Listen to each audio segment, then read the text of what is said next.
Hey everyone. All right, I'm excited to be here. Laura's coming on. She's just getting set up and she will be joining us here shortly. I'm really excited because what we're going to get into today is why we experience anger, why we either get triggered by other individuals, and also why we attract certain relationships into our life. So a lot of individuals in the world right now are living in this space where they're attracting certain types of relationships. They might be dark relationships, they might be relationships where there's a lot of anger that's present. And the reason why we're attracting these relationships into our life, hey, Eyes of Jade, the reason why we're attracting these types of relationships into our lives, it really comes down to what we still have on the inside, or our initial patternings from our childhood. So we're going to talk about initial patternings from childhood, how that relates to attracting people. Hey, William, good to see you. How that relates to attracting people who are angry or who are upset on the inside. But then we're also going to talk about and get deeper into why how to shift that, how to shift the unconscious anger that we have within us, and how to release that, open that up, and then bring in healthier relationships. A lot of individuals are hey, Robin, good to see you. A lot of individuals in the world right now experience upset, experience hurt in relationship with another person of the opposite sex, because they haven't done the internal work.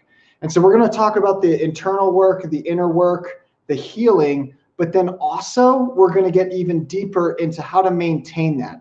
Because a lot of individuals, hey, Ken, good to see you. A lot of individuals think that you can just do the inner work, heal all your inner wounds, and then everything's okay. Everything's fine. But it actually doesn't work like that. You can do the inner work, you can heal yourself from the inside out, but you have to maintain that. So we're also going to get into maintenance and how to maintain. Hey, Laura, I'm bringing you on right now. How to maintain the work that you've done on the inside. Because if you don't maintain it, then it doesn't matter how much inner work you've done. It's still going to show up and reflect back to you from the outside. Beautiful. All right, so I'm going to bring on Laura here now. Hey, Laura. All right. So I was just sharing with everyone. Hey, Kim, good to see you. I was just sharing with everyone how doing the inner work and healing, that's the first parts of it, but then how you also have to maintain your inner world as well as you go about life. I think that's a really good place to start with this conversation, because really all anger or upset, or I guess maybe I don't like to use the word hate, but that's definitely there. All that darkness that an individual may carry in a relationship, that's there because there's that wounding, and you can take care of that wounding, but at the same time, like, that can come back if you allow people back into your life and don't draw boundaries with your words. You can re-traumatize yourself. Yep, exactly. Yeah.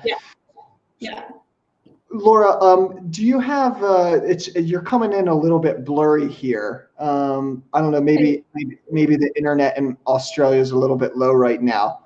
It always is. Oh, okay, gotcha. It's rubbish. Gotcha. Well, at least as long as we can hear you really well. Hopefully it will. It's why it took me so long to get on the call. It was not loading. It wasn't doing anything. Yeah. I'll just close a few things in the background while we chat and just see if that makes a difference, because I have loads of stuff in the background. You're getting clear as everything gets X'd out of. That's what I'm doing. Like, no, clear. Photoshop's up. All the big guns are out. So let me just clear it all away. Yeah. And then hopefully and guys, if you have any questions, Bailey, I'm seeing your question. If you have any questions as we go throughout this live, we'll bring them up at the end, or however we see fit. We might be in the middle of talking about a certain conversation, or we might be in the middle of a thread. But we'll bring your questions in for this. So please, if you have any thoughts, comments as we go through this, feel free to put them up on the comments board, and Laura and I will be happy to go into them. Yes, we will. Yeah. So Laura, where do you want to start with this?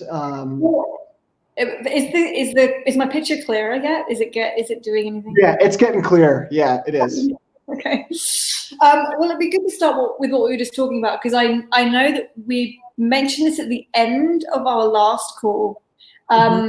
So maybe we want to go more into that energy and then see where it takes us, because I know we want to talk today about trauma and healing the wounds and healing your own triggers. In order to heal a trigger, you have to be very aware of a trigger. You have to be really aware when something's triggered you.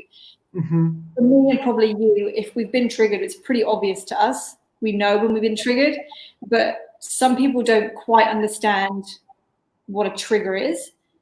So maybe you could explain what your perception is of what a trigger is, what it feels like, how you know you've been triggered, so that people can be a little bit more self-aware.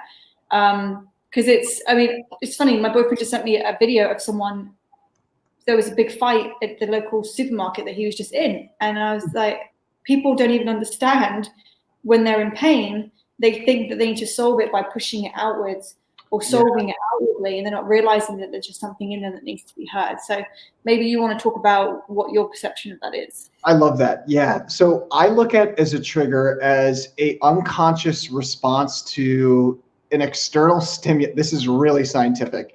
An unconscious response to an external stimuli.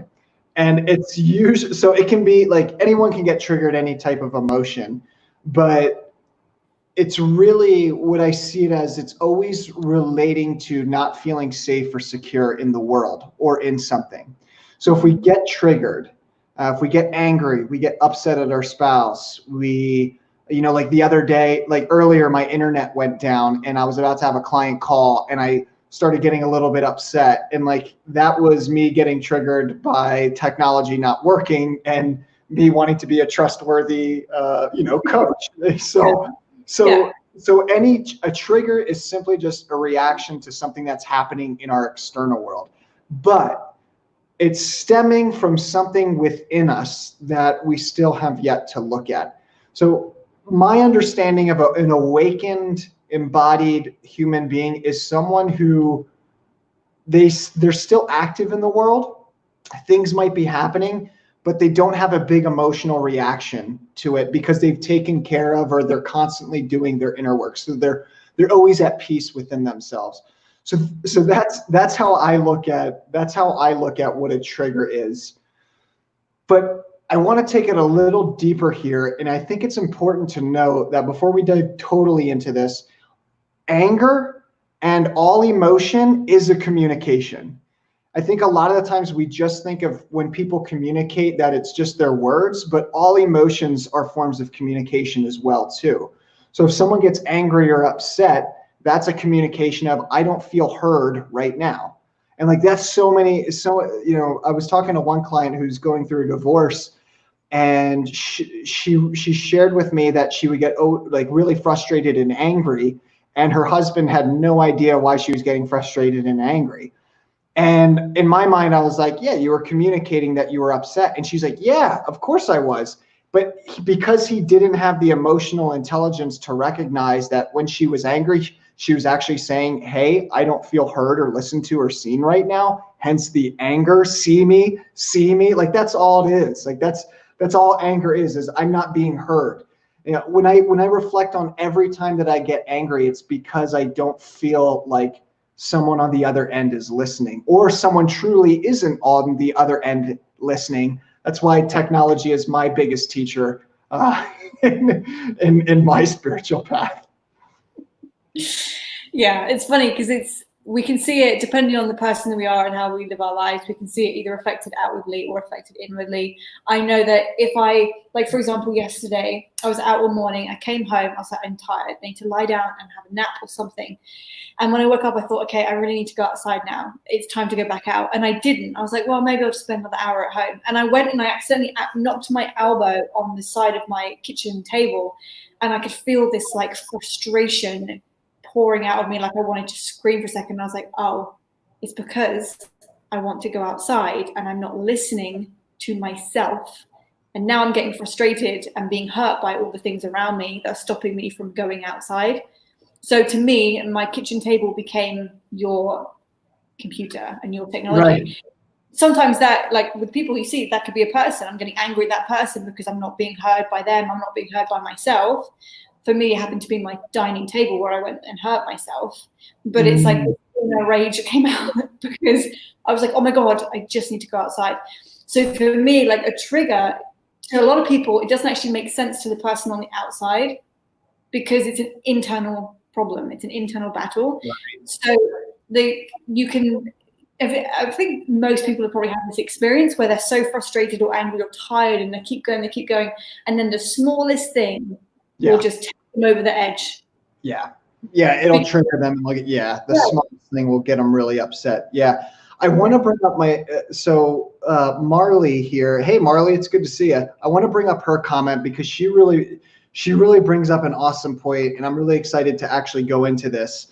So she says, reacting when triggered causes me to sabotage what I truly want. The drastic action or words are alignment with the wound, not the current situation. Exactly. So it's an internal battle, right? Yeah. Marley, I'm going to ask you, and then I'm going to answer it right after, but why do you self-sabotage when you get angry? What's that actually really about? Mm-hmm.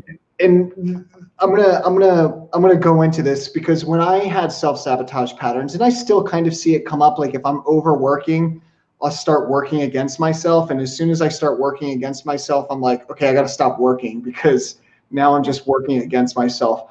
But what I've noticed in the past, any times that I've self-sabotaged, any times that I had anger towards another person or I self-sabotaged a relationship, it was because a part of me didn't feel seen or heard. And then it was like, okay, if I can beat myself up enough, this is the psychology of it. This isn't how we actually think, but this is the psychology behind it. If I can beat myself up enough, or if I can fail enough, then someone will notice me. It's a cry for help. That's interesting. Yeah. So I'm just I just felt that so Marley, is that what that's really about? Is this self-trigger? So I'm going to bring up Marley's comment here. She says that whenever there's a reaction and she gets triggered, it causes her to sabotage what she truly wants. And so if I had to guess that if you're getting triggered and then that trigger you start sabotaging, it's a way of saying, I'm angry, I'm upset, so I pretty much need to fuck myself up enough so that someone actually pays attention to me and that someone actually reaches out. And it's just like anger. When you're angry and you're upset, you're actually communicating, see me, I need to be seen, I'm here, hello. That's why we yell. Like when people are angry and they yell, they're yelling because they don't feel heard or listened to, so that part of them raises the volume. Is like, see me. Yeah. Like that's all, everything in society, whether it's crime or like any bad things in the world, violence, rape, all that negative energy, it's actually just a communication for, I need help. Someone listen to me. Can someone pay attention, please? Yeah, absolutely. And I think when we've been triggered, it's normal to sabotage in a way, because if we sabotage, we're taking away the thing that hurt us in the first place. So if something happens to me and it's hurt me or it's brought up a trigger, if I'm not ready to deal with the trigger yet, I'm going to run away from the trigger. Mm-hmm. So that's when people, like you said, we yell at people, some people get violent, they try and push away the trigger, which can be the person or it could be the situation. They either want to run from it or push against it. And sabotage is an expression of that, isn't it? It's like, well, I'll just make sure I'll sabotage so that I no longer have to sit in this trigger. So it's really a way of showing you that you're not ready to deal with it yet, or you are, but you're not. Right. Every trigger comes up when we're ready to really look at it. We really see it clearly when it's time to move it. So it's like what you say. And if we're not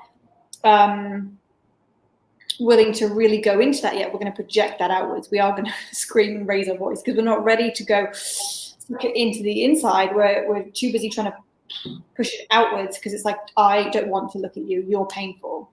And so we kind of, you know what I mean? Sabotage it. Kind of like, we've all sabotaged ourselves. Yep. I have clients that book with me and then go, oh, Laura, I've changed my mind, or I don't know if I want to do this anymore. I'm like, too late, you paid, you got to show up. Don't charge yourself, because the session will change you. Don't be doing that.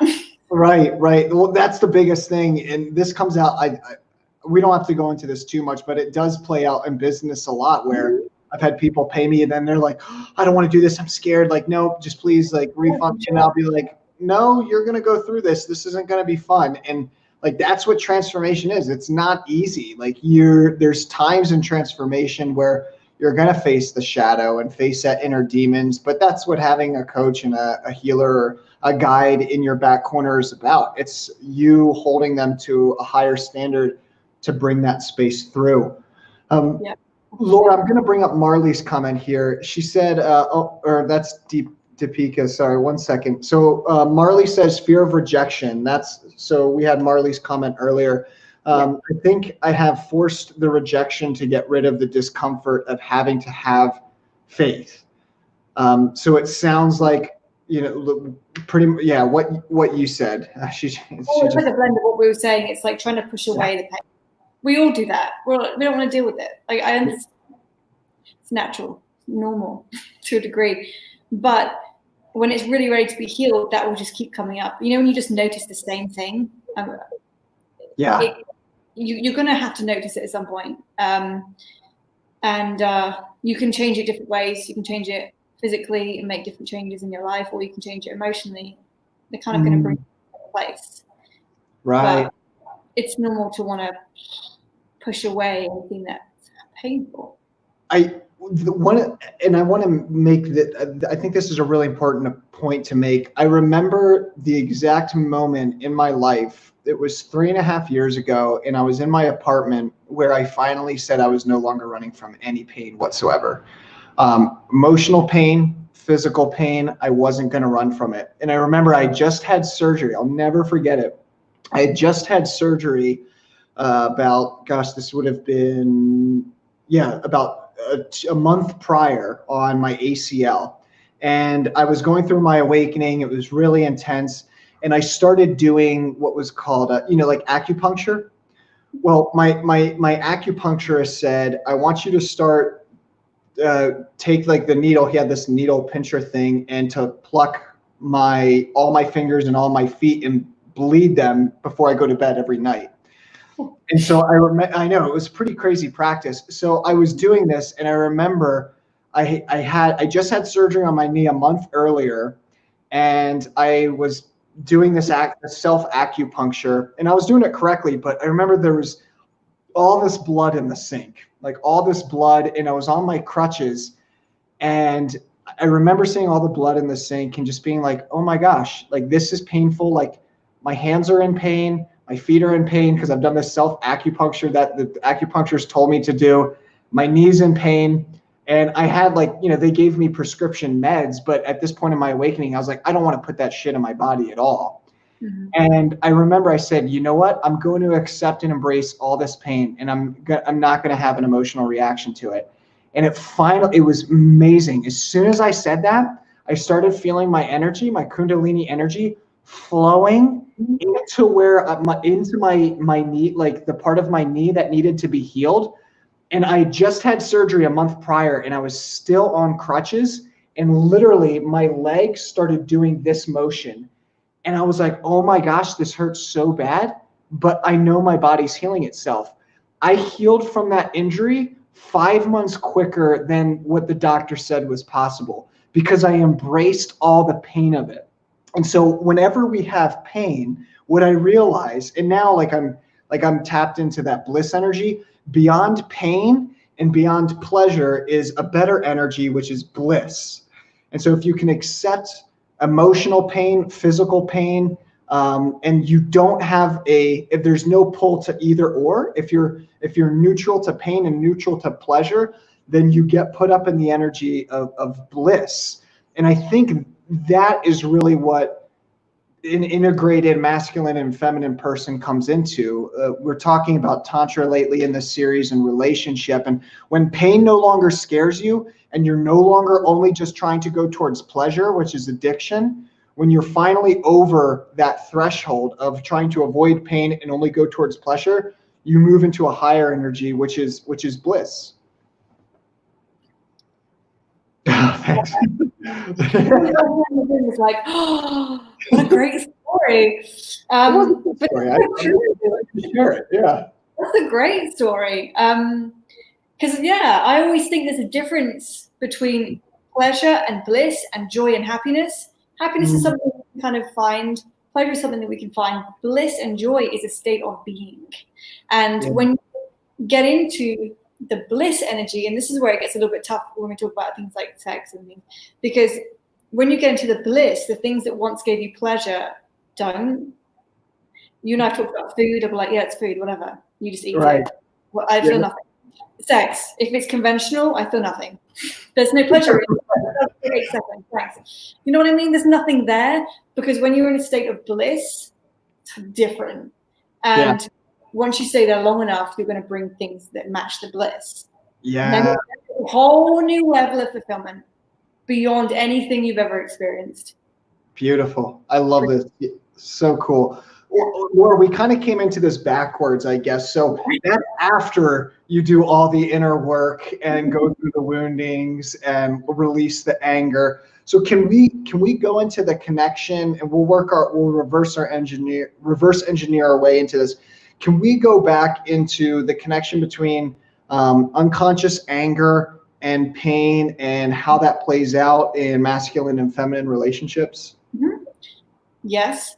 So, do you mean if a couple is together and one of them gets triggered? Is that what you mean? Yeah. Yep. Okay. So there's different ways to deal with this, and the different ways are going to resonate with whoever. And it also depends on what stage you're at, I think, in your connection, to be totally honest.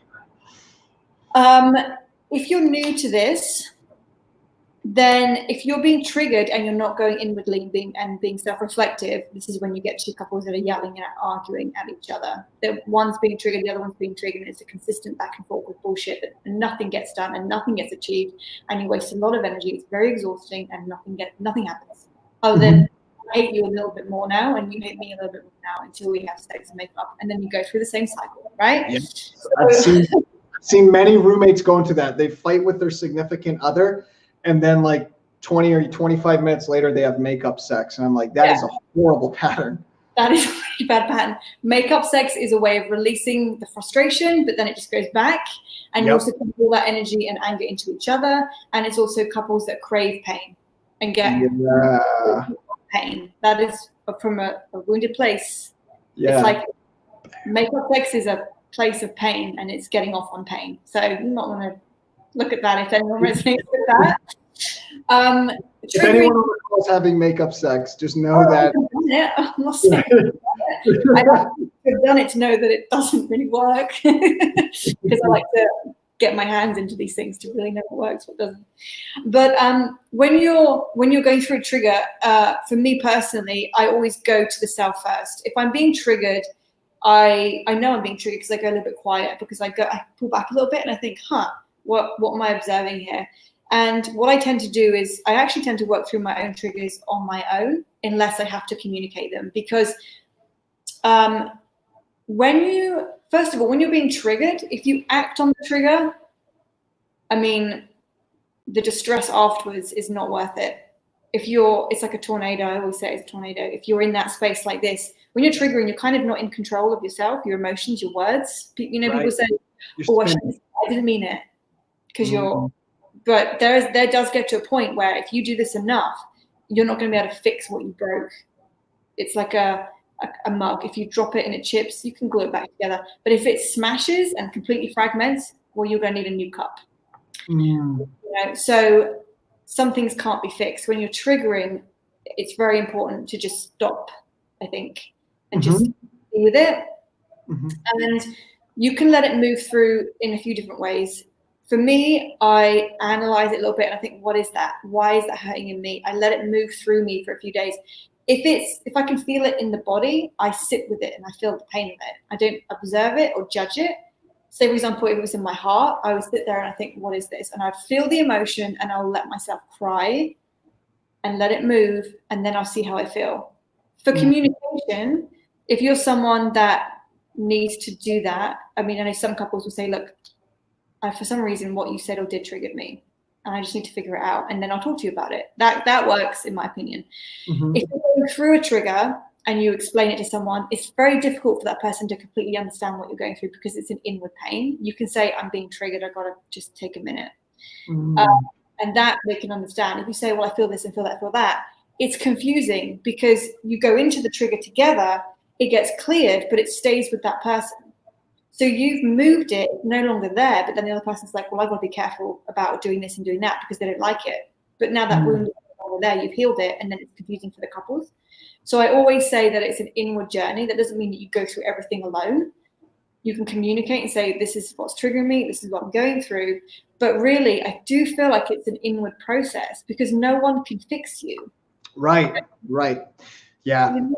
Yeah. This is where I think the coach or the healer comes in, is they can see the trigger and hold space for you to fully feel that. I mean, like literally, I've been in sessions with clients where they shared with me the trigger and I said, okay, cool, let's actually go into that. I want you to bring that memory up, feel it fully, and then just holding space for that person to feel the fullness of that trigger. Yep. Yeah. And now it's at the point where, I mean, I just trigger people just by being like, I won't even say anything sometimes. And like, I'll trigger a person and I'm just like it gets exhausting sometimes. I had a guy in my apartment building recently who nearly tried to fight me because I think it was the last reflection of any anger whatsoever that I had from war. It's funny because I haven't seen him in like 3.5 months. I haven't seen him in 3 months. But 2 months. But 2 months ago, he kept coming up to me and wanting to talk, and he didn't feel safe to me. And I just kept saying to him, I was nice with him and I talked with him for a little bit, but then he actually wanted to do work. And so I said, well, if you want to do work, seriously, this is how much I charge. And he got super triggered and got upset. And like after that, every single time that he would come out of the gym, he was like a jacked big guy. He would look at me bad. And the one time someone left a note in the gym, because he's in the gym in our apartment building without a shirt all the time. Someone left a note in the office saying, can that buff guy who never wears a shirt in the gym put on a shirt? And he came to me and was like, dude, did you tell the front office that I couldn't wear a shirt in the gym? And I was like, Craig, I don't give a shit if you're wearing a shirt or not. I'm not jealous of your body, okay? But like just my presence was triggering this because he couldn't understand that I wasn't giving into his triggers or having responses. But it was funny, after I haven't seen him, and I was thinking, why was I getting that mirror reflection? Because I wasn't getting triggered at all. And I was just like, oh, I think that was any last bits of combat Jared part of me, like 18-year-old self, totally gone now. Yeah. So it's funny when you don't give in to someone's trigger, isn't it? And this is why it's important in couples, because if you're triggering or your person's triggering, you can hold space for them, absolutely, for them to heal it and go through it and communicate that. But if you're pondering to it to a degree, they kind of get hooked on their sympathy and they go into the victim thing. Yes, beautiful. And that's where I think I love this point. If you're in a relationship, because there's a couple people here, Robin had this, she mentioned this earlier. She said, I want all of the control or none of it. That was a trigger I had to work through with my husband.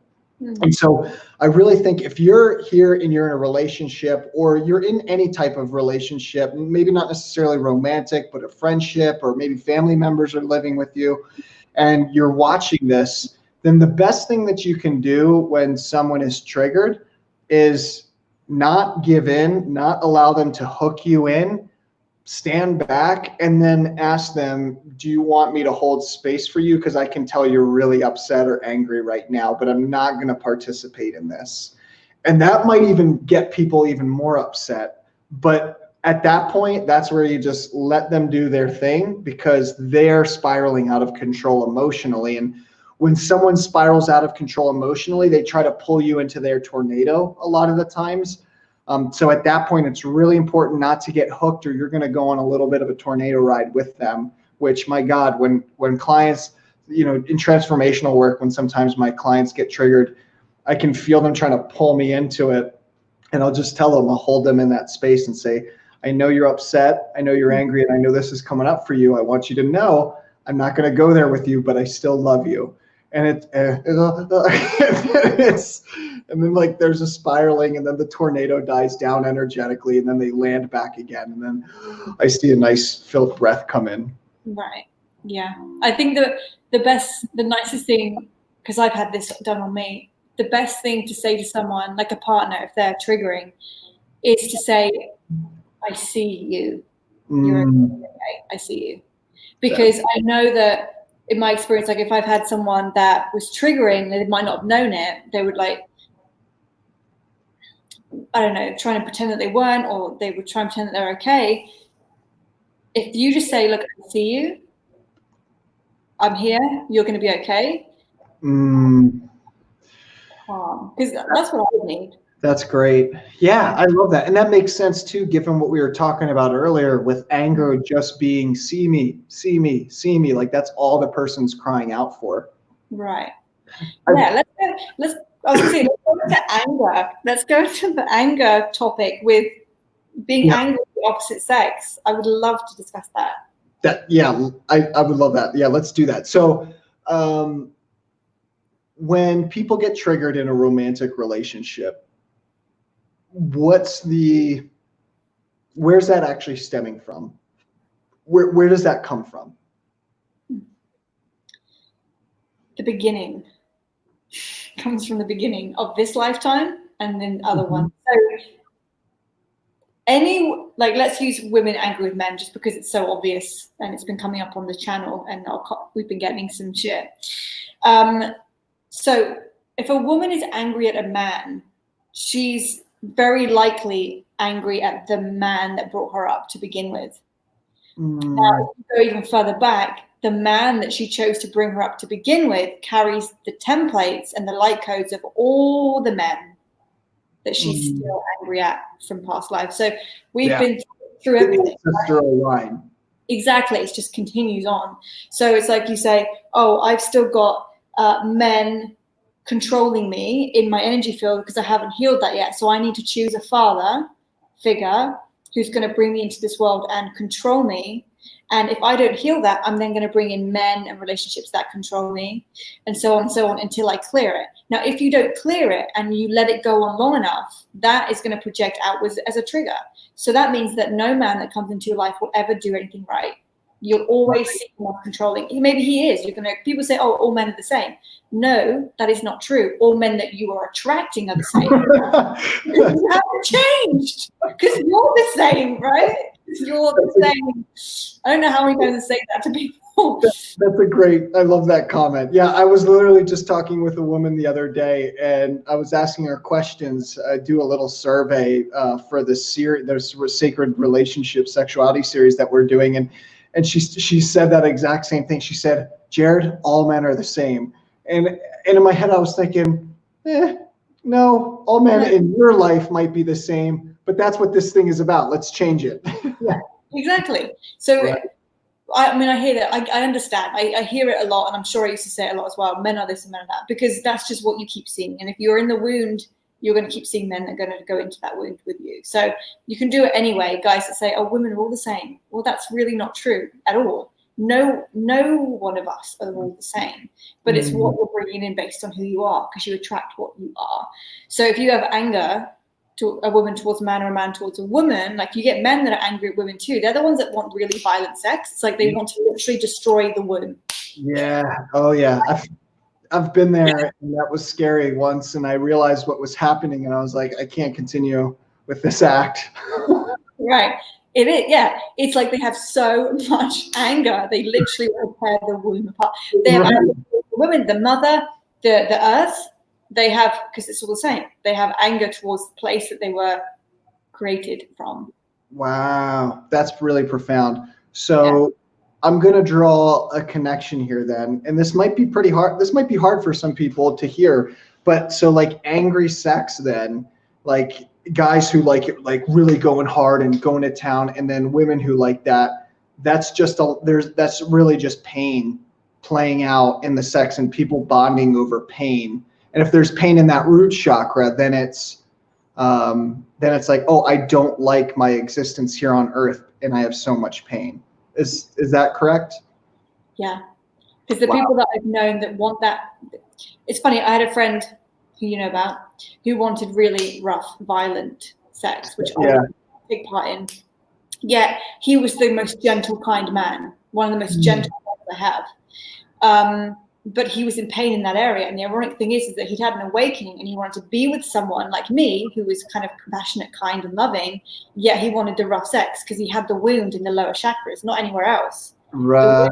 That lower energy towards the women and the mother. So you don't have to have pain all through the body. You can have wounds sitting in different different energy fields within a person. But if someone wants very rough, violent sex, it is anger. And the thing is that if you have rough sex like that, you're actually creating energetic layers that cover the genitals and with women the breasts. If a woman needs to have her breasts grabbed and squeezed and pulled and nearly ripped off of her body in order for her to feel a little bit of pleasure, she has so much energetic emotional wounding around the chest center that she can't really feel anything. And it's the same with men and women in the genitals. If a man needs to be really violently touched to get off, it's because he's got so many emotional wounds around him. And same with a woman, if she needs to be really violently screwed. Yeah. Right. There's so much layers of wounding that she can't feel anything. She's numb. Yeah, that makes perfect sense. Yep, that makes perfect sense. So anger plays out in the bedroom as like really rough, violent sex, basically. And until you heal those inner wounds, that makes sense. I mean, I can just looking back and reflecting on my own journey, like I had a lot of anger growing up, and then I went to war, which compounded that anger. And I remember it was about, oh gosh, I remember being like 24 years old. So I guess it would have been 6 years ago. Mm-hmm. And the sex that I had when I was 24, it was pretty intense and angry. And then as my awakening started going more and more, I remember turning 26, it was getting more gentler. And I mean, now it's like holding a baby, but it still gets primal, but it's like respecting and honoring primal. It's like, it's not like no, it's like, there's still that primal aspect of it where it's like intense, but it's not, what do you want to call it? The energy underneath it is different. It's gentle. Right. The energy behind it is like, it's intense. It's still intense and physical and primal, but it's not, there's no anger or pain or meanness behind it. That's exactly it. Yeah. Yeah. I'm going to go into a question here, Laura. Yeah. So Kim, thank you for being patient here. So Kim says, what's the difference between having cleared a trigger and apathy? How can one tell? So what is apathy? What is apathy? Apathy is like a lack of excitement or emotion. It's like, ugh. Oh. That's what apathy is. Okay. So what's the difference between clearing a trigger and apathy? Right. Let me just wrap that question. Do you know? Because I've got to wrap that question. Yeah. I'm going to go right into this for you, Kim. Okay. So apathy is a response to when you feel like you have a problem in your life that you can't solve. And it's similar to depression. It's like, I have no idea what's going on in my life. I am so overwhelmed with all these issues. And what happens? We get apathetic because we don't believe in that moment that we have enough resources, energy, whatever it may be, to overcome the problem. So if you're getting triggered, right? Let's say you're in a relationship with someone and you're getting triggered and you're really upset and angry and you don't see any hope for that person getting their trigger taken care of or cleared, and you speak up and maybe you guys go back and forth and fight. eventually what's going to sit in is apathy, either apathy or you're just going to say, I'm done with this. I'm not going to deal with it. And that's a lot of the times what happens in relationships when there's still a lot of masculine and feminine wounding. If people are getting triggered and they're fighting and they're butting heads like this, eventually you're just going to get tired and you're going to become apathetic because you see no solution for the problem. Okay, now I understand. It took me a minute to I was like, what? I don't understand. Yeah. When I see a client, it's exactly what you said. When I see a client who people do get it confused, because I understand this as well. And I've had clients where they go, oh, but I've really healed that. I don't really feel anything there. I'm like, it's there. You just pushed it down and numbed it. Right. It's still there. It's just in your unconscious. Right. So when you've released a trigger, it feels really good. It's addictive in a way, because it feels really good. You feel really light, you feel different, and your physical experience starts to change. Mm-hmm. If your physical experience is still the same, but you just don't feel anything, then it's very likely that you just numbed it. That's probably quite a good way to see it too. So look around. If it's still there, but you're like, it's fine. I'm like, you probably. Right. So I'm going to go into Jade's question here. Hey, Holly, it's good to see you. So Jade says, what about people that have no interest in commitment? I'm excited about this one. You mind if I take this? Please do. Okay, I'm going to bring up my teaching board. Jade, you're going to really appreciate this. So I did an intimacy webinar the other day, and there's this brilliant person called Dr. Sternberg, and Dr. Sternberg has a theory of relationship. And so I'm going to bring up paint here. William, I think you always appreciate my lives where I bring up paint. Paint's like the best. Classic paint. It's been around since we were around. So right, classic Microsoft Word paint. So anytime that we're in a relationship, there's a certain set of principles or characteristics that we have to be aware of in order to make that relationship longevitous and sustainable. And I'm actually going to have to bring up paint online here because for whatever reason, the streaming software isn't working. So bear with me for a moment while I do this. Do you want me to talk while you do that? Do you want to fill this space? No, I appreciate it, Laura. Actually, I'm good. I already got it up. Thank you, though. So Dr. Sternberg's theory is, he says there's three things that we need in every single relationship. And that's intimacy, I got to be in the camera, intimacy, passion, and commitment. So if we want to have a healthy, sustainable, longevitous relationship, we need to have those three things. If we don't, then what happens is everything starts to kind of fall apart.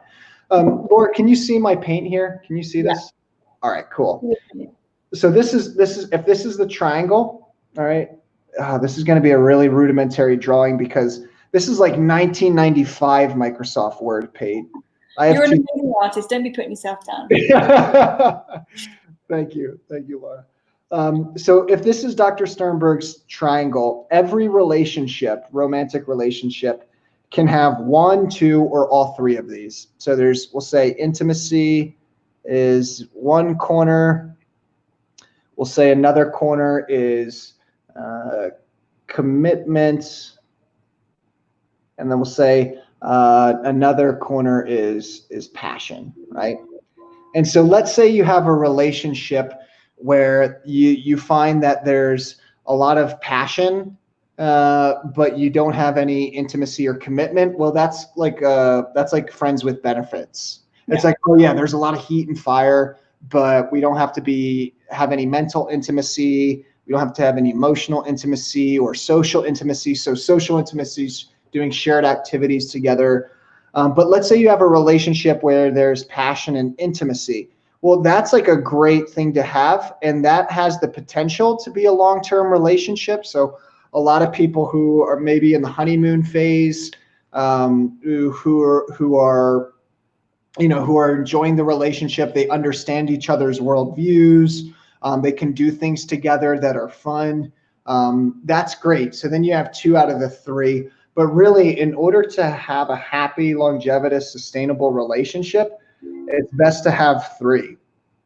It's best to have commitment and intimacy and passion. And really with that, that's where you're going to get the longest lasting relationships, is with having all three. Before I close up on this and hear what you have to say, Laura, I do want to say with commitment, like some people, they might not have passion or intimacy. So let's say we take like passion. So we'll take passion out of it and we'll take intimacy out of it. If you only have commitment in a relationship, then that's one of those relationships where it's like sexless, there's no sex, there's no vigor, and people are just together for the sake of security and because like they'd rather just be secure. So they have commitment, but they don't have any passion or intimacy, and that's it. And that's not a fun relationship to be in either. So really what I love about this theory is it just shows all the different types of relationships that you can have with these three key ingredients. Yep, absolutely. It's good to have, if one of them is off balance, I would say most couples that have been together for a long time are in just the commitment phase without the passion and the intimacy, because they don't have the passion in themselves and intimate with themselves, so they can't project it outwards. And a lot of the time, couples use each other for pleasure rather than being in their own bliss, right? So you meet someone like, this is great, we're together, we get to do this, but you can do that on your own as well. And if you have it within yourself, that's going to be expressed outwardly. And that's why a lot of people don't do that. It's kind of new worldly to be attracted to yourself and be in love with yourself in a completely healthy way. People don't know what that is. I know a lot of couples that are together just because they've been together for a while. And then people existing under the same roof. Right. They've grown into that comfortable phase, and it's at a point where they're just like, oh, well, this feels really nice, but this isn't actually they've lost the intimacy and passion. Right. Yeah. Laura, I think this is a good place to go into. What do you think? So let's say that people have done the inner work, or maybe they've cleared out some of the anger or some of the wounding. How do you get to a place, like let's say you're in a relationship and there's the commitment there, but you don't have the intimacy and the passion. With your experience from coaching and working with individuals, do you think it's possible to get to a place where that is there? Do you mean within the relationship or within the relationship? Let's say that a couple's been married for 20 years and they have commitment, but they don't really have intimacy or passion. Is it possible to resurrect that and bring that back to life? Well, yes and no. And it's not the same for everyone, because what will happen is that I will always say the same thing to my clients. You have to find it in yourself. Now, if you find it in yourself, that will allow space for your partner to find it within themselves. But they have free will. And if they choose not to do that, you could go into the cycle of, I'll keep trying to fix him or her until they figure it out too, which means there's obviously still wounding to come up anyway. So it can kind of go either way. I know that for me in my past relationship, when I started finding these things, the person that I was with wasn't willing to rise up with me. And eventually that ended because it wasn't a match. When I found it in myself, then you bring in someone that can be in that same space. So as far as can you resurrect something? Yes, you can, but you kind of have to have no expectations. You have to find it within yourself first. And it is about, I mean, like the lady was asking about commitment, like it is about committing to yourself to a degree. If you keep bringing in people that can't commit to you, there's something missing within you. Someone that can't commit is usually someone that feels trapped. The energy of trap stops someone from expanding. And a lot of couples feel trapped in relationships because they haven't got those three things. They have two of them. One think, oh my God, crave the other one so that it's balanced. And then they go outwardly. So it's all about finding it on the inside. And I kind of learned this with you tell me what your experience is with the masculine. For me, as the feminine, finding it in yourself. The energy of feminine is very still. And I learned this through my dancing and through connecting with whales. Actually, I love whales. I love them. They have so much power and wisdom. And if you think about it, this huge, amazing animal, all it has to do is this, and it moves through the ocean so gracefully. It just does this one movement. It's so slow. And when I learned how to dance, a lot of people are trying to move all the time and shake and move. And it's like, actually, or if you are connected into that feminine, you just have to do the smallest thing, the smallest move, and it's powerful. And with the feminine, it's like you just have to stop and be slow. If the essence is there, which it is for everyone, and you just connect in with it, then you're going to be able to expand out. Now, if you stay in that energy, you can heal the connection. I've just done a video about this on my channel. And what a lot of people do to try and fix the relationship is they try and fix the other person. And it doesn't. Well, that person's not happy in our marriage, so I'll do this for him, I'll do that for her, I'll do this, I'll do that. He needs to look at this, he needs to do that. When actually the problem is an internal one, and they're just reflecting that back to you. Because when you go very, very still into who you are and your being, they'll be able to come to you. If they choose not to, that's up to them. And that's okay to part. I know it's really scary for people, but at the end of the day, the more you connect in with yourself, the more any person that's not connecting in with themselves, that gets really painful to be around. It's boring as well. So as a woman, that's what you have to heal. So what would you say for a man, if it was the other way around, and a man was looking to heal the connection, what would you say he has to go into in order to do that? Yeah, I love that. So just reflecting on my own life, but then also the lives of my clients and the people that I've worked with in this, really, if there's wounding in the man, it shows up as anger, and it shows up as anger as I want to dominate. So I want to conquer everything. I want to go out there, expand my fortress, spread my seed around the earth. Like, it literally looks at domination, and that can take so many forms. For some people, it takes domination in business. Oh, I want to be that go-to guy who has the highest sales and is always overcoming everything. For other guys, I remember at one point in my own life, before I healed the inner woundings, feminine woundings that I had from my mother, like when I was, I think, between the ages of 18 and 24, I went through this phase where I was like, I just want to just go after women, like not go after, but like be with a lot of women. Like, there was literally this desire to hook up with as many women as I could when I was in the military. And so many guys in the military do that. They literally have competitions where it's like, oh, like who can hook up with 2 or 3 girls in one weekend. And it's like a competition. And so it's all of that inner feminine wounding within the male that breeds anger. And then so instead of feeling into that anger and that hurt, you say, oh, I'm going to go out there and try to conquer territories, and I'm going to use that anger and that energy to push myself forward.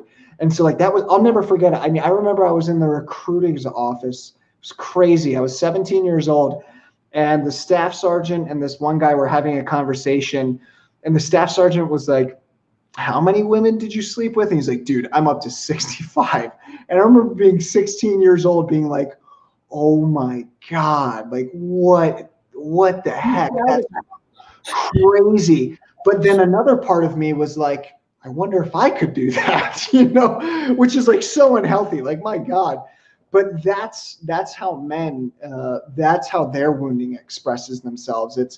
It's through some sort of domination. And that's really played out, I think, a lot in pornography, where it's like pain and dominating, the whole BDSM community.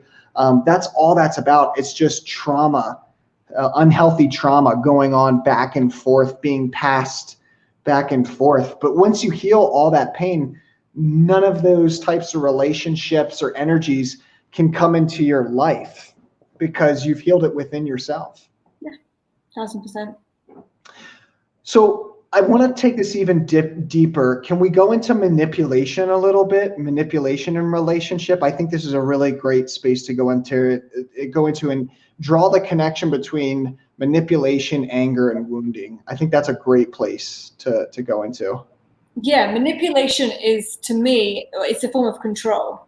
Yeah. Right. So if we don't feel like we have control in our own life or in our own relationship, then we're going to look to find control or manipulate things around us.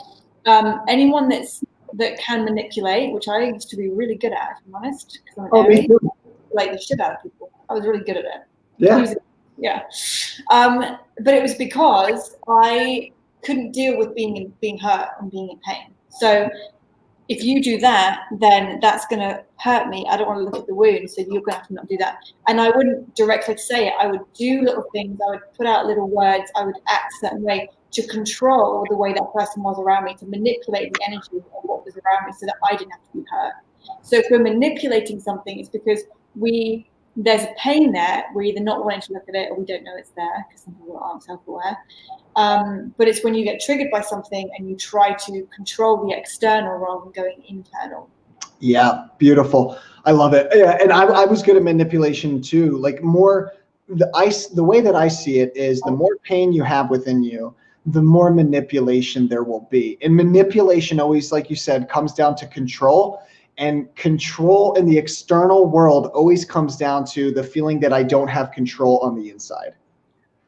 And like that's the internal and the external connection here. So if there's something like, I remember this was a woman who I almost married 4 years ago, who I deeply, deeply loved, and she really loved me, and we really loved each other, but we were both in our pain bodies and hurting at that time. And she would always manipulate me. Like she would, oh my God, like she was gorgeous, absolutely gorgeous. But she would use her body. She would use, like she would put on all these perfumes and like make everything perfect.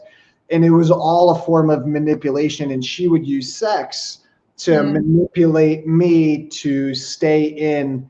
And then when I would just want to go off and do my own thing, like, I don't know, hang out with my,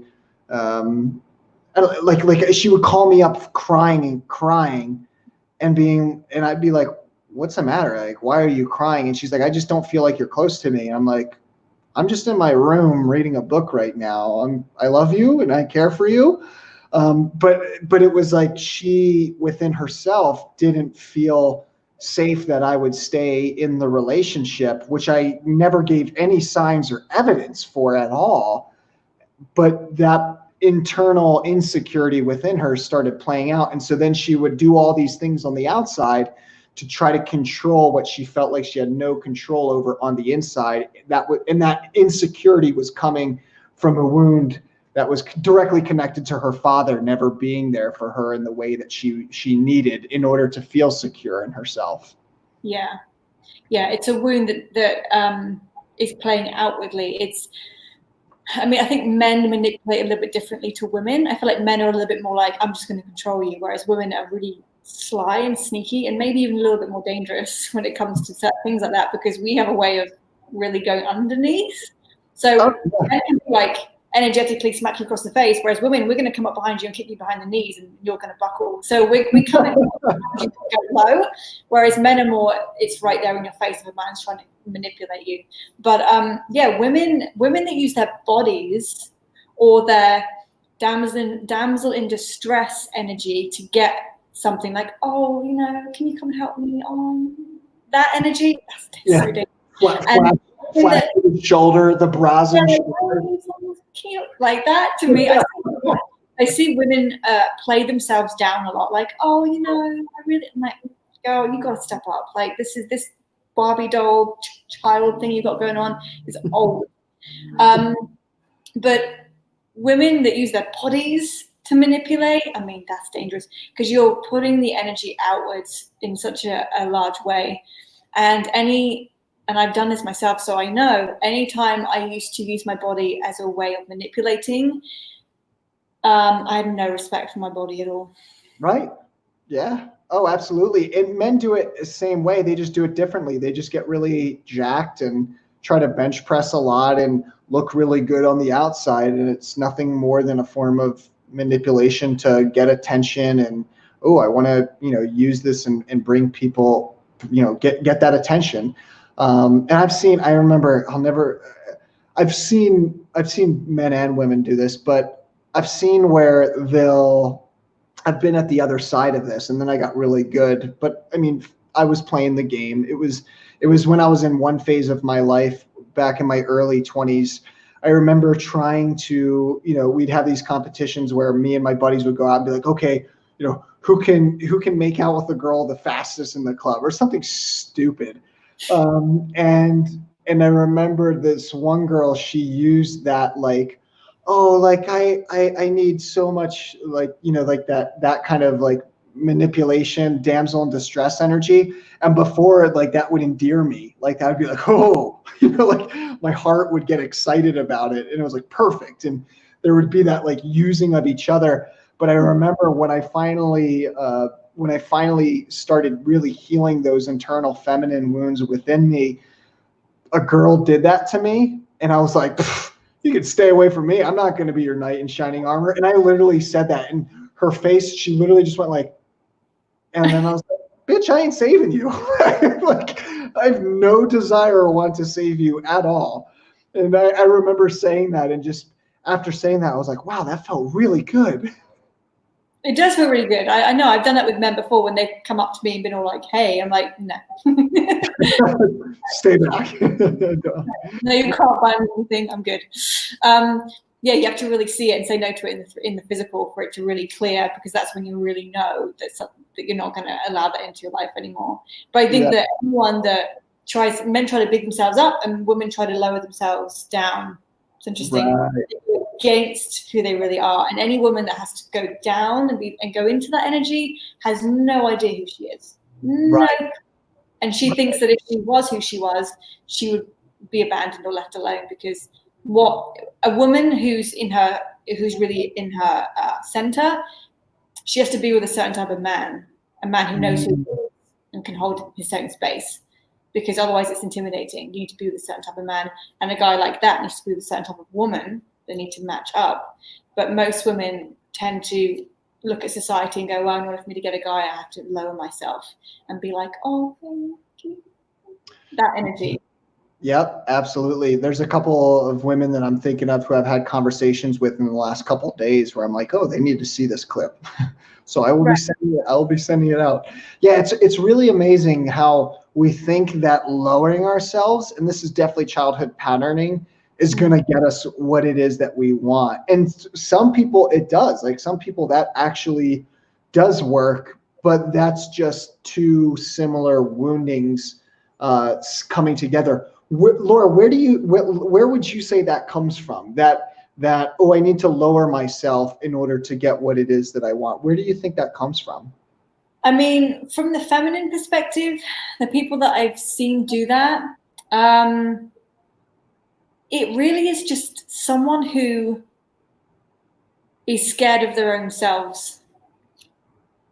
That's what it is. It's like they're afraid. So, for example, I had a client once who was like that to a degree. And when we went back to her childhood, she said to me that whenever she did well in school, she'd be criticized for it or bullied. She'd be either bullied for it at school for doing well because people were jealous, or her parents would be like, whatever. There was energy, negative energy towards them being really good at something.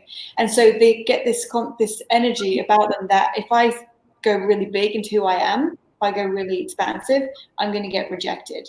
Ah, beautiful. Okay. Being in power.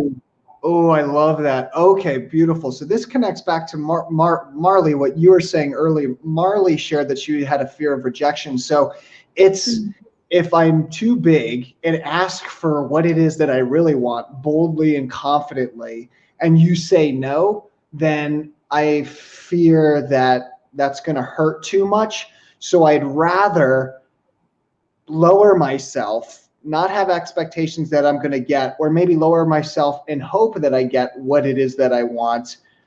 But if I get rejected, then it's not that bad anyway, because I didn't really ask too hard in the first place. I lowered myself already. So it's not, the pain isn't nearly as bad if a person says no. Yeah. Does that make sense how I just said that? I kind of want to give myself a tap on the back, because I felt like that was pretty good. Well, I think that was explained well. Yeah. Yeah. If you expand your energy bigger, it's like the higher you are, the further you fall. So if you expand your energy really big and you get rejected, it's painful. But if you just tiptoe in, it's not that bad. Right. Okay. Beautiful. I love this because this plays out. The whole dynamic in thinking, it can play out in business. It can play out in everything. I remember where I've made offers for my coaching services where I, really high-end offers, and I would just lay it out there. But then there was I remember learning to make higher offers for my coaching. And every time I went higher on an offer, it was almost like I got lower in my energy. And it was because the higher the offer, the scarier it felt at that point. And it was like, so, okay, if I dim my energy and they say no, then it's not a big deal. And I don't feel that rejection or them saying no. That's it. Cool. Yeah.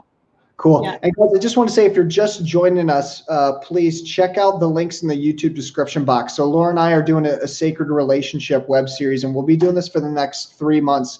So if you haven't yet, please register for that. We're really excited about this. We also got a workshop in LA upcoming 3 months from now in June 6th to the 7th. So if any of this is resonating for you, please check that out. We'd love to have you be a part of it. We're really creating a safe space and a safe container for everyone to work through these. There's one thing to have, I think this is important to bring up, the distinction between information and transformation. We have all the information available to us on the internet, all the information that we'll be providing in this web series as well too, but change in life, that only happens with other people and with the space and a container. Information is great, but transformation is what creates true change. And that only happens when you're working with someone one-on-one, you're working with yourself, or you actually go to a space where that environment is prepared for you energetically. Yeah. So sorry. Oh, yeah. No, I was just going to say, so this series that we're doing right now, the Sacred Relationship series, this is a precursor to the workshop. So where you guys can actually come into a container that Laura and I have prepared, so you can actually have the transformational piece. Information is only 10 to 15% of it. The other 85% where your life will actually change is the transformation. And that's really working with other individuals who have already embodied that energy. Mm-hmm. Yeah, because what we're doing now is we're putting out the energy, we're putting out, like you said, the information, we're putting out things that might bring up questions in yourself or might bring up new understandings. If you join us for the workshop, that's where we're going to actually implement it. So we're taking it here is like the 5D energy, we're putting it out.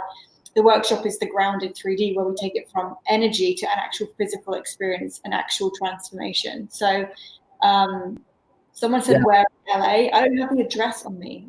Oh, no, that's okay. So if you're wondering where it's at, guys, just look at the link in the YouTube description box below, and you'll see, just click on that, and that'll take you to the webpage, and all the info is right there. So William, I'm just going to attach the link here in the comment section. If you're sorry, I have some Japanese clients. I don't know if this person is Japanese or they just live in Japan. But the energy in Japan is really interesting. And anyone that lives in Japan would genuinely benefit from coming to a workshop, because I understand how things work in Japan. It's very masculine men, work. You literally drop down. Culture. And women are, if you're over 30, you're no one. And until you get to 30, you're there for me.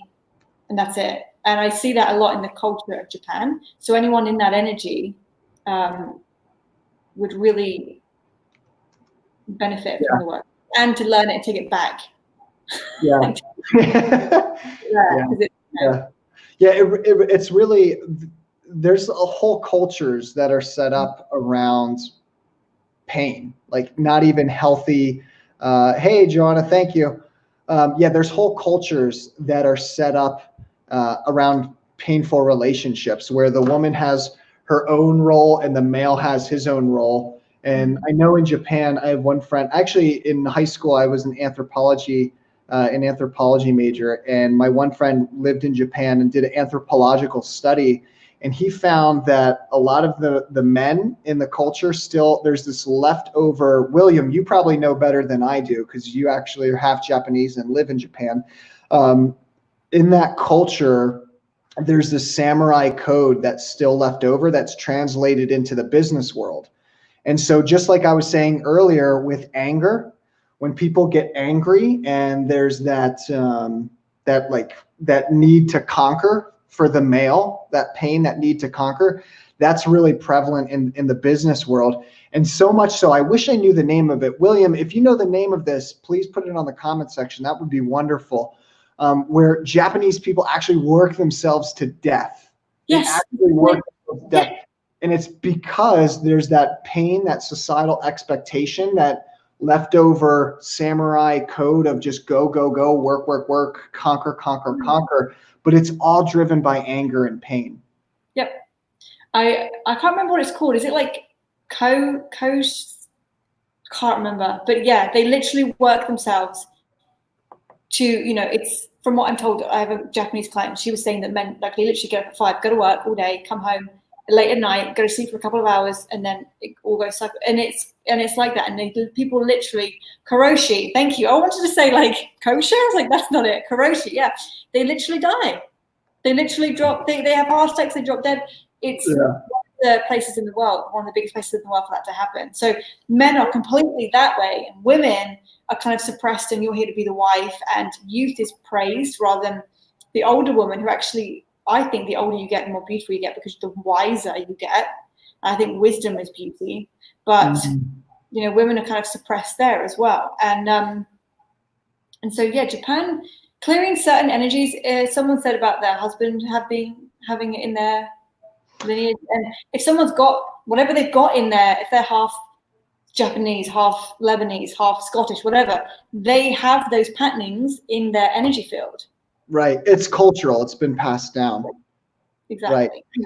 Right. I let's take the conversation this way, Laura. I think that would be good, because you can actually, I had a client ask me this the other day. They said, why do I have these patterns, and how do I even know that they basically were asking, I see the way that I'm acting and I'm seeing that it's erratic, but I don't know where it comes from. And it always comes from our generation. We're born into it. And you were talking earlier, I think we were talking about this off camera, or maybe we were talking about it on camera, where when you actually come into physical existence through birth, you take on, if like you're coming through into the root chakra, you're formed in the womb in the sacral chakra, and then you come out and into the physical world. But you're coming in with all the traumas of your entire genetic line. And so really, I think Carl Jung, he makes this awesome quote. I love Carl Jung. You guys all familiar with Carl Jung? A famous psychologist. He says, it's the doom of every single generation to live through the unconsciousness of their parents.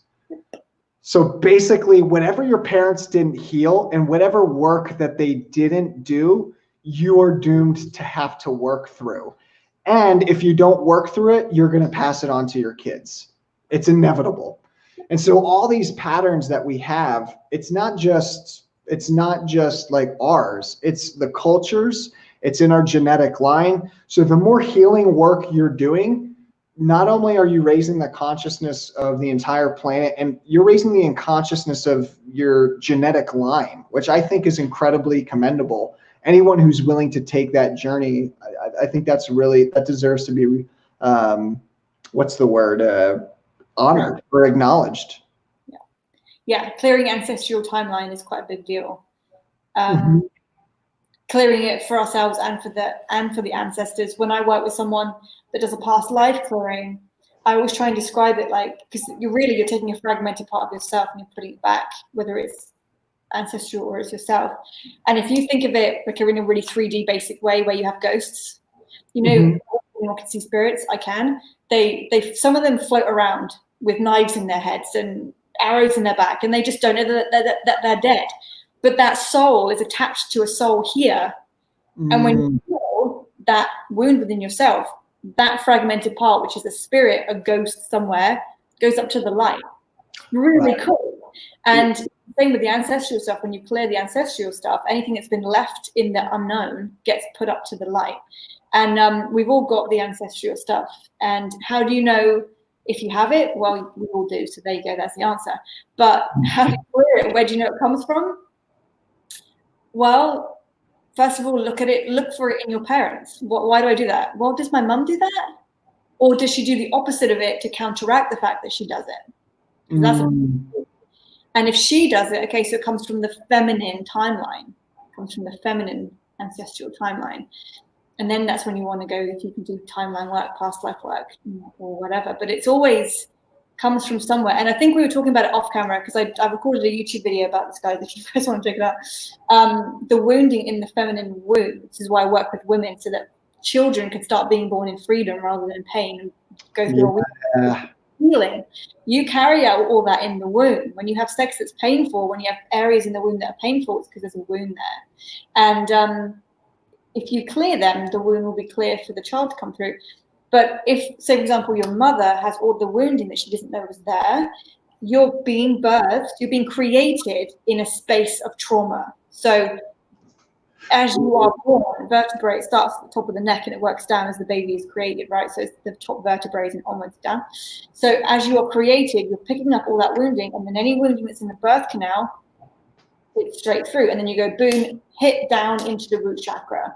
And most people don't want to be in the root chakra, hate the place they were born in. They want to move out. I hate it here. I don't know why I was born here. They hate it because they have trauma from going from non-physical to physical into trauma and then out into the world. So they hate the place they were born in because they have trauma. They're like, oh yeah, that fucking place where I went from non-physical to physical and had to start going from high energy to dense energy. They hate it. Pretty normal. But it's all in the womb. And you can't bring that through. And we can clear it. We don't have to stick with it. But you have to be aware of it there. That's amazing. Yeah, I'm really excited because as you're sharing this, I'm thinking of 2 clients previously who weren't able to actually have children. So immediately I'm like, oh, I wrote down the timestamp. So I'm going to definitely send that to them.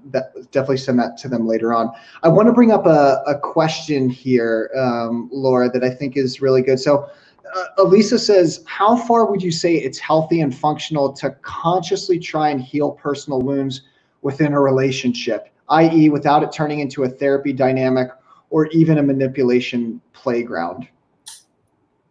I mean, I would say, let me just read that again. How far would you say it's healthy and functional to consciously try to heal personal wounds within a relationship? So that means your own wounding, reflected to you by them? Is that how you read it?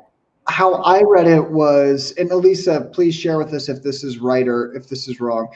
How I read it was she knows, or maybe she's aware that she has inner wounding, but she believes that she can heal it through a certain relationship.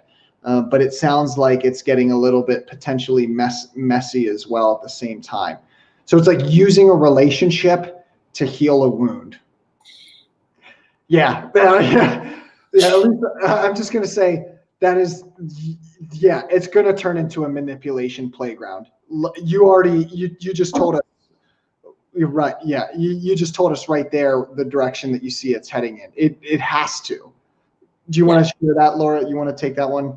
Yeah, I was talking to a friend on the phone this morning, actually. In a way, what we're doing is we're kind of using someone. Yeah. Yes. Yep. And that's not the best energy you want to receive back into your life. So although it might not feel that way, I know some people say, oh, I love what I learned from that person. But there's a difference between learning more about your light and learning more about your dark. So if you're in the light and you're in a connection with someone, you learn how amazing you are more. You're like, I like how I handled that. That was nice. I like how he did that. That was nice. It's very, very light with less shadow and more light. Where if it's the other way around, it's less light and more darkness. And if someone's constantly, the thing is, it feels like if I was to go into the energy, it feels more like that person triggers you. And so you're like, oh, it's fine. I'm going to heal through him. I'm going to heal through him. The truth is, most of the healing comes from, do you know what? I'm not doing this anymore. Yeah, I'm done. I'm giving. Okay. And yeah, that's exactly it. And it's, Alyssa, that's one of the things that I realize is the relationship is reflecting back to you the wound that part of you wants to heal. And what the healing is, I'm done. I'm not doing this manipulation playground. I'm not doing this this work anymore with you. It's not okay. In drawing boundaries. And then what happens when we do that, and we draw those boundaries and we slow down and then we feel into the pain that's on the inside, then you go into that pain and then you actually release you release the wound because you went into it, you felt it.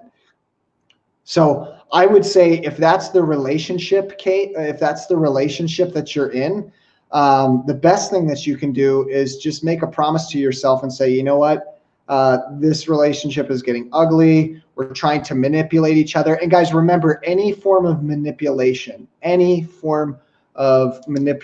is simply just you trying to get something from that other person, which is always comes down to a feeling of safety and security that you think you can't give to yourself.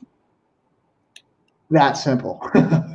It is that. It is. It's like, I can't find it for myself, so you need to do it. And if you don't do it, I'm going to punish you, or I'm going to manipulate you. And it can get into this game.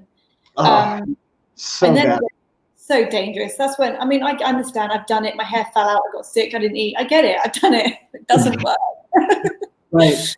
But if you don't change it, you're choosing it. The thing is, a lot of people don't want to walk away because they crave the pain. If pain is a part of your being, and it's something that you experience growing up sometimes as well, you associate pain with home. And so every time that person hurts you and triggers you, you find it feels like home. Yeah. And you want to stay because you don't want to fix it. Yep. You think you don't because you're staying. Right. Oh yeah. No, I can remember just, like I was always spanked as a little kid. And like, that's just conditioning a really bad pair bonding. Like, I'm getting smacked or spanked right now for doing something bad, but I feel close to my mother at least, even though it's pain. It's just like there were so many healings that I had to do around that in therapy for years. Right. Before I finally was like, oh, cool. Love and pain. Yeah, they don't fucking go together. No connection whatsoever. Love, happiness, pleasure, enjoyment, fulfillment. Pain, bad. Like, don't need to have it. And we see this in dynamics. Like we're conditioned into this with stories and culture. Like you see this back and forth, like the fucking Notebook. Like, I know. Like like Trump Bond and eat. Right. Like the Notebook is like the quintessential, I think, love romance movie for so many people. But it's like, oh my gosh, what a nightmare. What a headache. Like, I think Ryan Gosling, I always think of the scene where Ryan Gosling it's like raining and he spent like half his life building a house for her. And then she decides to run away and not even move into it. And then she finally says she wants to move in and she's not sure. And he's like yelling at her, like, what do you want? What do you want? What do you want? Like that is not healthy. Right. Like, not love. Like you can have a relationship where you can sit in a room together and read books and laugh and love and respect each other's boundaries. And like, that's so much more peaceful. And so doing the inner work is really, really worth it. And that's what this whole thing is about that Laura and I have created. Yeah. Yeah. We see it everywhere. We see an unhealthy idea of what a relationship is, and trauma can be romanticized. The reason it's romanticized is because people can connect with it the most. Right. Yeah. But I love that connection you drew there. So people would rather feel a painful connection as opposed to no connection at all.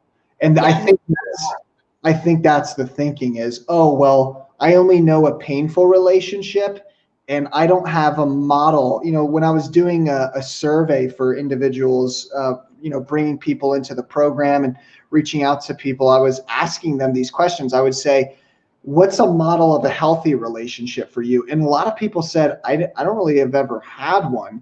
And that's why I've noticed in my own journey when we talk about motivation, like unless you see a better vision or a better example of a model of a relationship or a life or a career, unless you don't have a better vision in your mind, why leave something that's still giving you some sense of connection?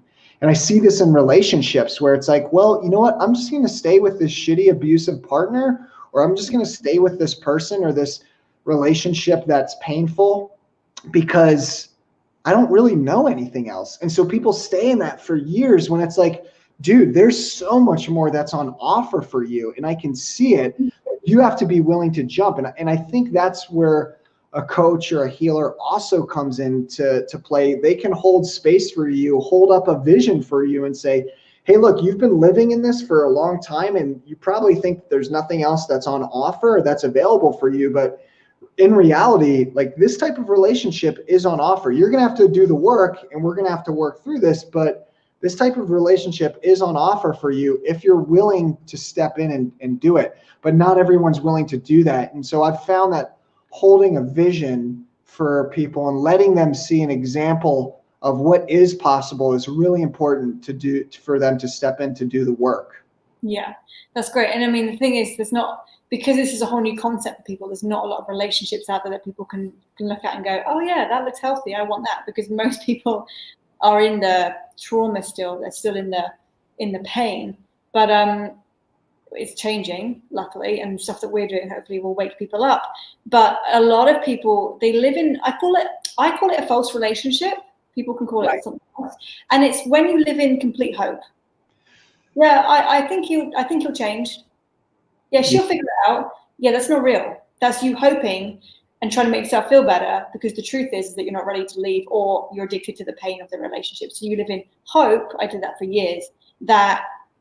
And you live in a false relationship. You have the vision that everything will be okay. And, oh yeah, I can see this. And maybe you see evidence of it sometimes, like, oh yeah, he really hurt me that time, because you're focused on the hope. And so you see it sometimes, but it's not real. It's just not stable. It doesn't stick.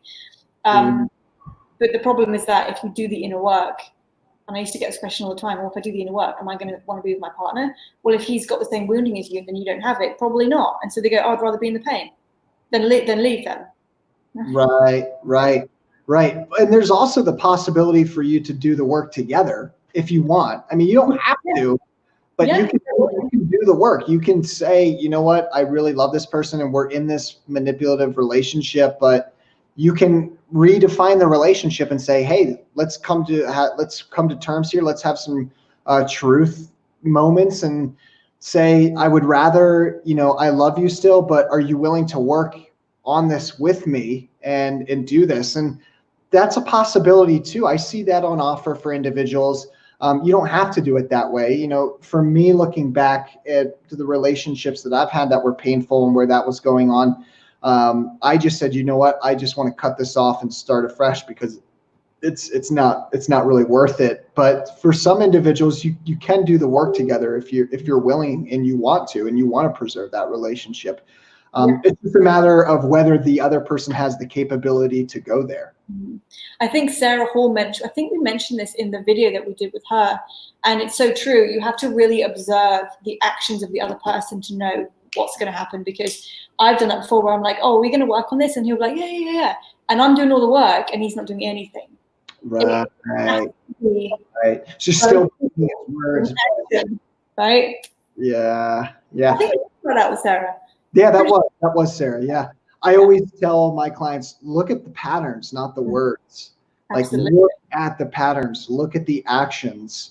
It's because they might say it and they might really mean it. Like, that's the scary thing is, narcissism and empaths and all this dynamic is people will say like, my partner was so convincing and I never thought they were lying to me. And I was like, well, honestly, I don't think they were lying to you. I think they really meant it, but I think they didn't actually realize that they didn't have the capability to be what it is that you needed. And sometimes that's the truth. Sometimes our partners, that was a big realization for me. And I almost married this one woman 4 years ago who I deeply loved. And I remember sitting on my bed and I had so much anxiety and I couldn't figure out why. I was like, why do I have so much anxiety in this relationship? And it first started off so nicely and felt so loving and I felt safe. And now it's just anxiety and we're fighting all the time. What's happening?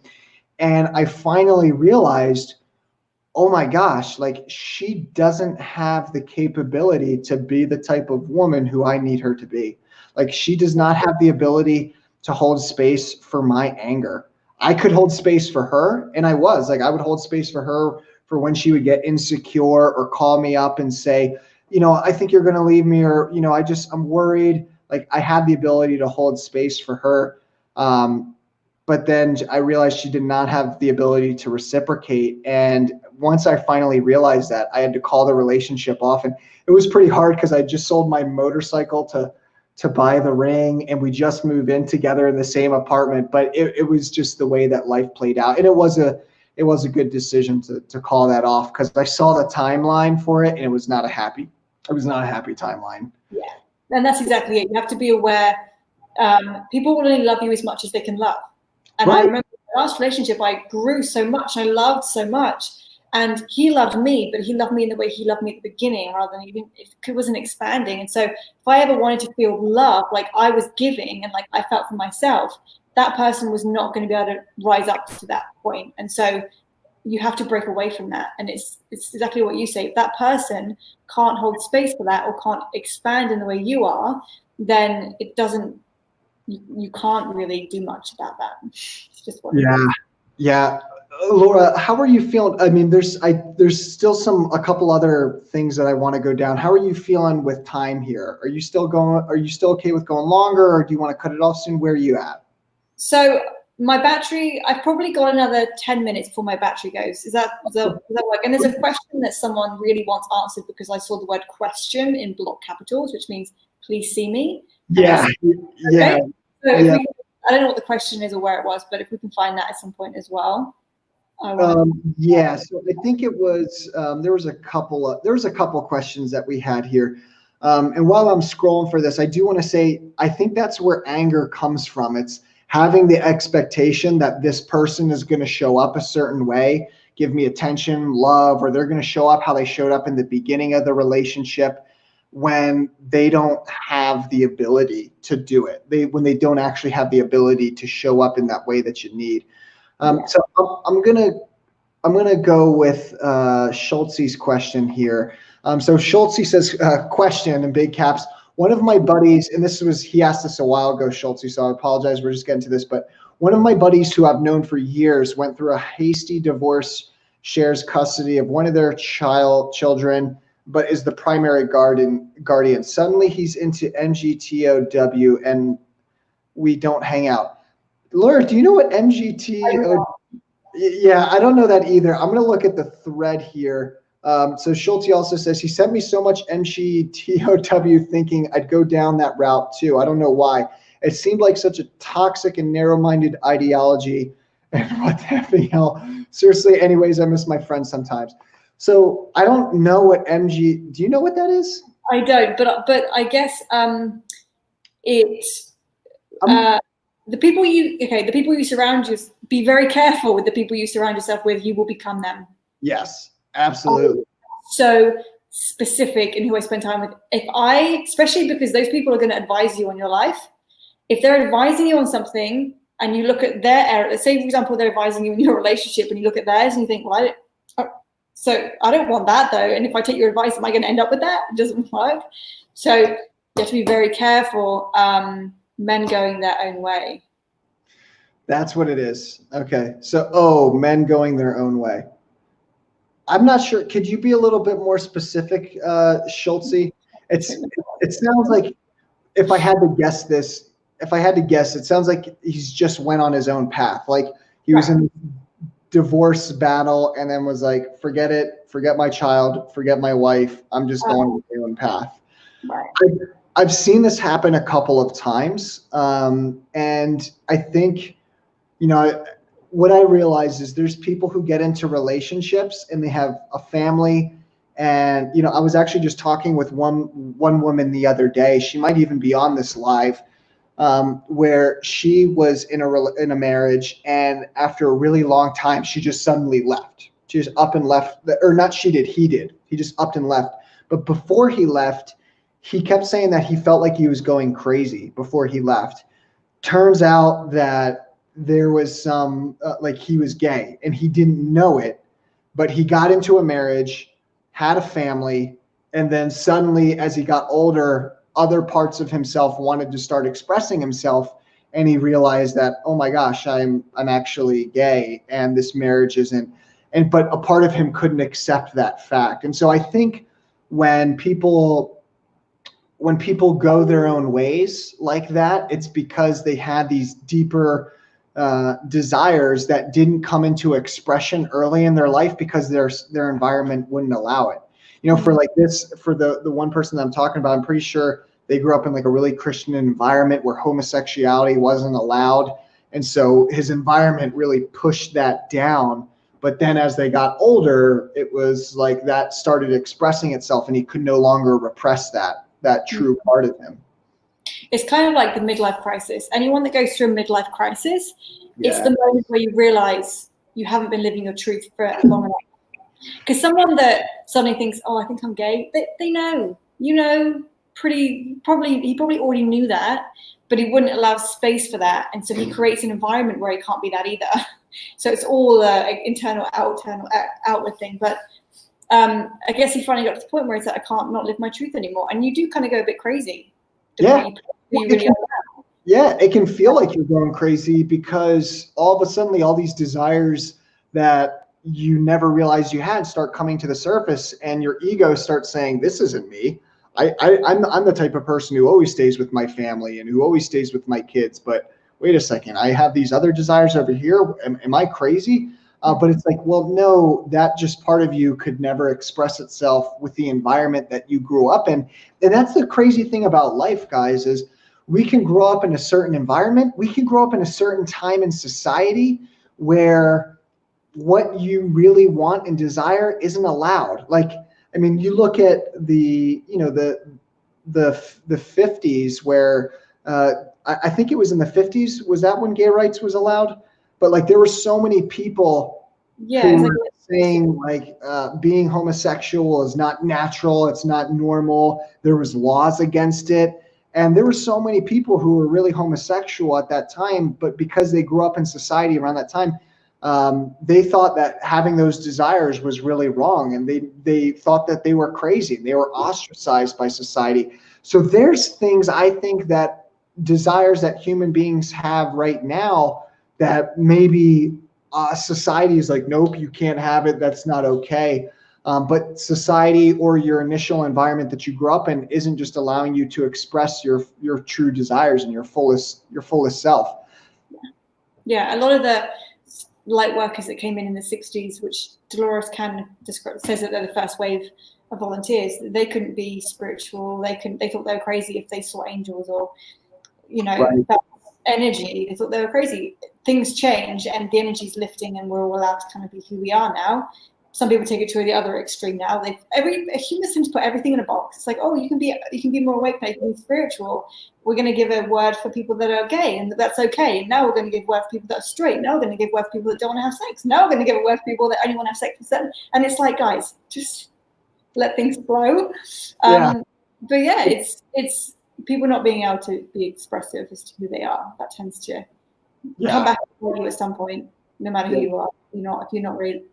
I mean, this is about the spiritual path as well. You have to keep up. Like even you and I, the work that we do, it changes a lot because we have to keep up with where we are. And I see people that have been doing the same work for years and years and years. And I think, wow, if you never expanded, you must have done.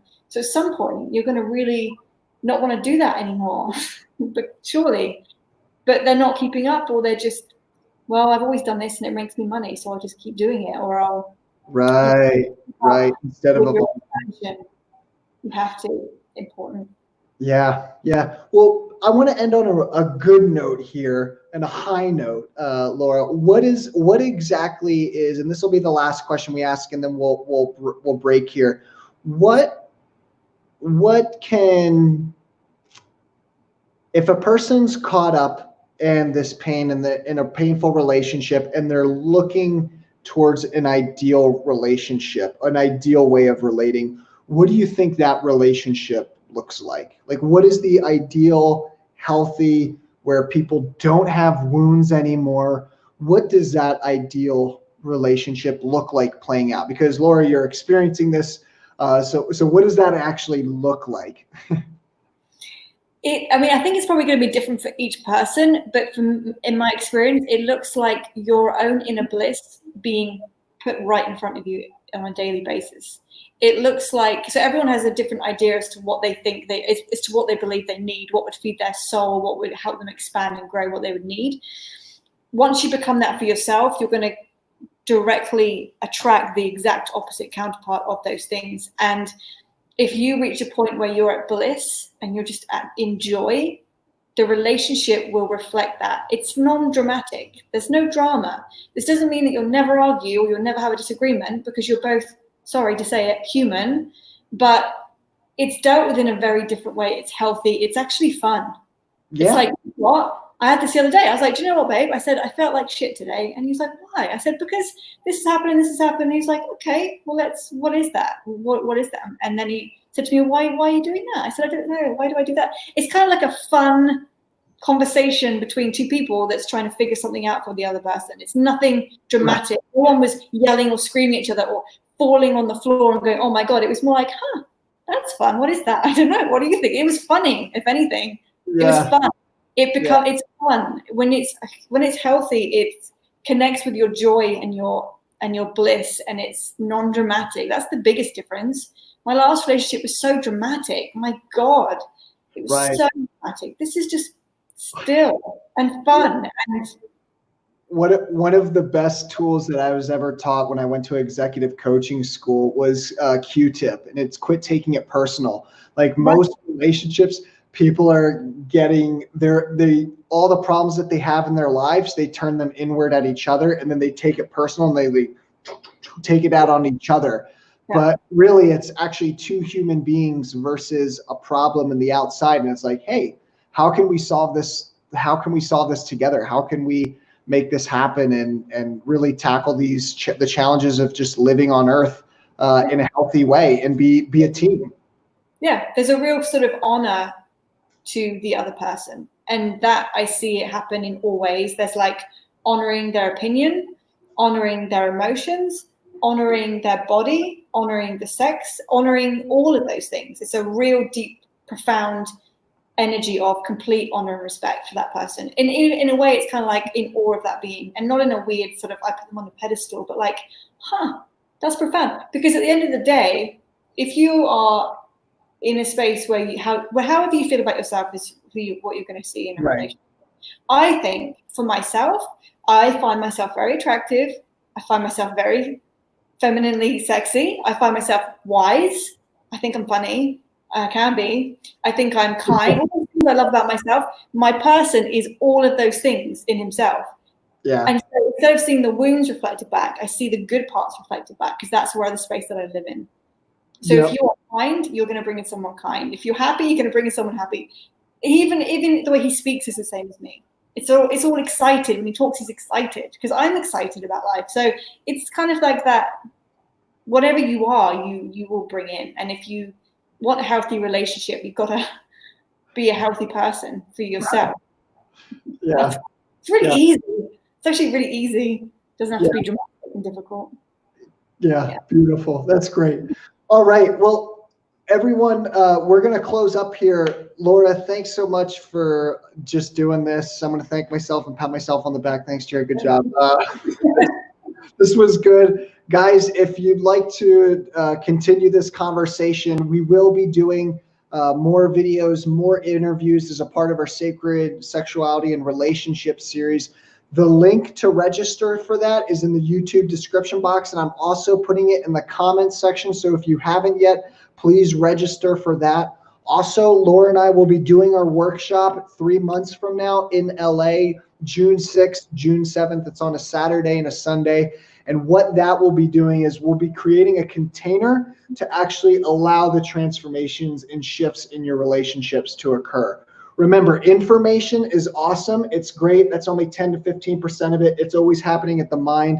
Sometimes people get caught up in information consumption and they think that they're changing and transforming their life, but they're really just changing their mind. What transformation, true transformation is, what that's about, it's about changing how you relate to others, how you relate to life. And that's only done when you're working with yourself one-on-one, alone, taking the time to do it, when you're working with another person, and when you have safe space. I've always found for my own transformations to occur that I need other individuals to hold safe space for me in those places within myself that I can't hold space for myself yet. Now I can hold space for myself in all areas of my life, which is nice, but that was a lot of inner work and a lot of going to workshops and things like this. Yeah. So if you guys have any questions, any thoughts, any comments, feel free to send them to Laura and I. Feel free to put them in the comments section. Laura and everyone, the next interview that we'll be doing will be with Mayara. I'm really, really excited to do this. This is going to happen on, I think it's March 9th. Yeah, March 9th. Let me bring up the time here. Mayara is a really cool character. I'm really excited to get her on the channel. So she's got about 50,000 subscribers. I'm going to bring up her profile here on YouTube. She does a lot of healing work similar to you, Laura, but it seems like she comes at it from a little bit of a different angle. So I'm going to bring up her profile here. So we're going to be interviewing Mayara on March 9th. Can you see my screen, Laura? You should be able to see okay, it's probably a bunch of versions. So if sorry, I have so many tabs open right now. It's ridiculous. Okay, here we go. So this is Mayara. So I'm really excited to talk with her. She talks about Tantra, talks about how to use sexual energy, meeting your sexual and emotional needs in relationship. So this is really her focus of work is working with energy directly. We'll go into Tantra, we'll go into sexual energy, how to use that to create what it is that you want to create out there in the world. Yeah, I'm really excited. I'm really excited to bring her on. And I didn't even know this. She actually, so I have one client, Laura, who she removed her breasts as well too. So it looks like Mayara had implants and actually had them removed, which is really healthy. I'm glad that she did that. I'm excited to ask her about that story. Yeah, that's an interesting topic because it does. If someone does that to themselves, it's because they don't like their own, which is a feminine wounding. It's interesting. And then there's the opposite end of the spectrum where women have gotten sick and actually had to remove their actual breasts from being sick. And they say to me, oh, I can't do Tantra because but you can actually feel the energy of the breasts that's still there, even if they're not physically there. There's a whole video on breasts that we're going to have to do. Oh my gosh. Yeah, that will be really exciting. Yeah, because it's like, okay, it goes kind of back to that manipulation piece. Like, oh, I don't actually feel healthy or good looking in my own body. So I need to modulate it on the outside to actually look good for other people to get attention and to get attention and energy ultimately. Yep. Yeah, because they're not really fixing the problem. They might be fixing it outwardly, but they're not fixing the problem on the inside, which is the breasts of what women have, men don't, and they feed children. It's a whole wound. Yeah. It's a whole thing. Yep. Yeah. Beautiful, beautiful. Thanks for joining us, everyone. We'll see you in 3 days. So the next interview with Mayara is going on March 9th. So if you guys would like to join us, we'd love to have you. Just make sure you register for the series and you'll get notifications for it. Other than that, that's all I got. I will see you guys next time. Bye. See you guys. Thanks for joining.